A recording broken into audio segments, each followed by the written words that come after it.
Attorney General. Well, thank you so much for being here with us today to celebrate this milestone in Florida.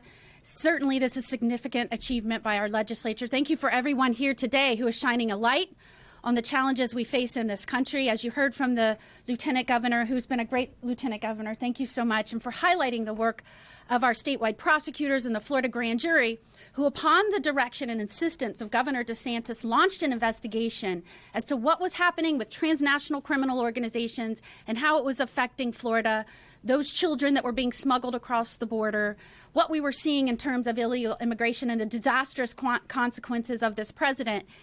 And what we found is that, you heard the numbers, 10 million people, 7 million of which we know came across the border because they were said welcome, processed right in, and then millions more that we never had contact with, smashing historical records.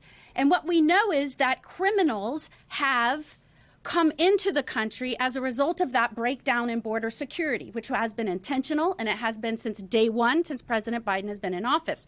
This governor recognized that this was going to be a real problem for the security and safety of our communities.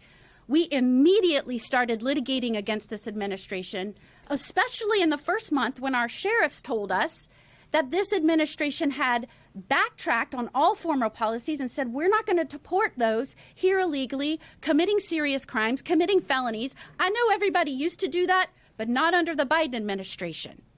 That left our sheriffs and our police chiefs and our state officers on the front lines combating people here, committing crimes that should never have been here.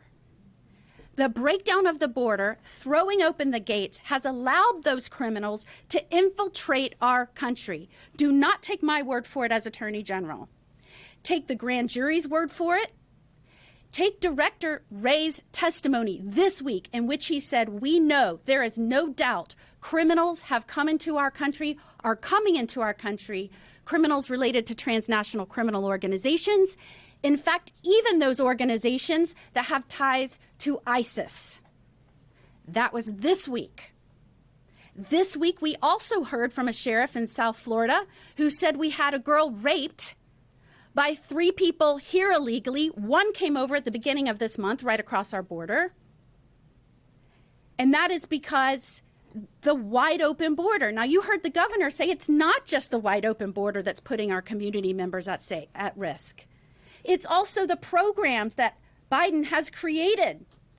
Never been done before, but now if you're in another country, he will bring you straight here. They've brought hundreds of thousands of people directly into our country and paroled them into the U.S. And as Governor DeSantis just said, we're already learning about those who are committing crimes. There is no doubt our country is left safe. Not a day goes by that you don't see someone that has been harmed by someone here illegally that should not be here, was not vetted when they came across, or they just escaped all detection because this is a historical surge. In fact, there are even mass release quotas by this administration. How would our personnel ever be able to keep up with that? And these programs that have been created, which are totally unlawful, we have fought every step of the way. We have been in court litigating to push back on these illegal programs. With the support of Governor DeSantis, he's been fighting ever since, not just about not deporting those here illegally committing crimes, but to stop these unlawful programs. We can't even deal with the ones coming across the border. Why are we bringing more unvetted into the U.S.? It is untenable. This governor has done more than any other governor in this country to lead efforts like the bills that we assigned today. I would like to thank Bernie Jock, Kyan Michael, Melanie Bell, Rachel Plakin. The legislative leadership for these bills has just been remarkable. They fought for these. They were on the floor for hours fighting for these bills, and particularly the one that's going to enhance the penalties from those that re-enter after being deported that are committing crimes against our citizens. They will also enhance penalties for those committing crimes here that are tied to transnational organizations.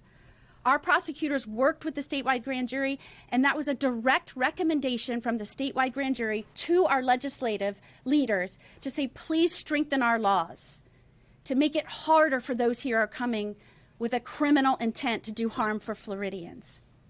This will make an enormous difference. And what I want everyone here to know is that state leaders shouldn't have to be passing laws or fighting in court against our president to keep our communities safe.